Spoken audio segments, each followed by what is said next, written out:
बुद्धि का महत्व। एक बुद्धिमान राजा था। उसका काफ़ी बड़ा साम्राज्य था। उसके राज्य में हर तरह से खुशहाली थी। राजा को अपने उत्तराधिकारी की तलाश थी। उसके 3 बेटे थे।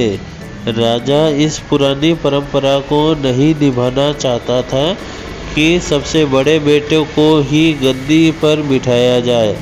वह सबसे बुद्धिमान और काबिल बेटे को सत्ता सौंपना चाहता था। इसलिए राजा ने उत्तराधिकारी के लिए तीनों की परीक्षा लेने का फैसला किया। राजा ने तीनों बेटों को अलग अलग दिशाओं में भेज दिया। उसने हर बेटे को सोने का एक एक सिक्का देते हुए कहा कि वे इससे ऐसी चीज़ खरीदे जो पूरे महल को भर दे। पहले बेटे ने सोचा कि पिता तो सठिया चुके हैं। इस थोड़े से पैसे से इस महल को किसी चीज़ से कैसे भरा जा सकता है। इसलिए वह एक महकाने में गया, शराब पी और सारा पैसा खर्च डाला। राजा के दूसरे बेटे ने इससे भी आगे का सोचा। वह इस नतीजे पर पहुंचा कि शहर में सबसे सस्ता तो कूड़ा कचरा ही है।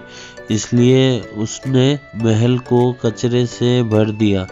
तीसरे बेटे ने 2 दिन तक इस पर चिंतन मनन किया कि महल को सिर्फ एक सिक्के से कैसे भरा जा सकता है। वह वाकई कुछ ऐसा करना चाहता था जिससे पिता की उम्मीद पूरी होती हो। उसने मोमबत्तियाँ और लोबान की बत्तियाँ खरीदी और पूरे महल को रोशनी और सुगंध से भर दिया। इस तीसरे बेटे की बुद्धिमानी से खुश होकर राजा ने उसे अपना उत्तराधिकारी बनाया। इस कहानी से हमें यह सीख मिलती है कि बुद्धि से कुछ भी पाया जा सकता है।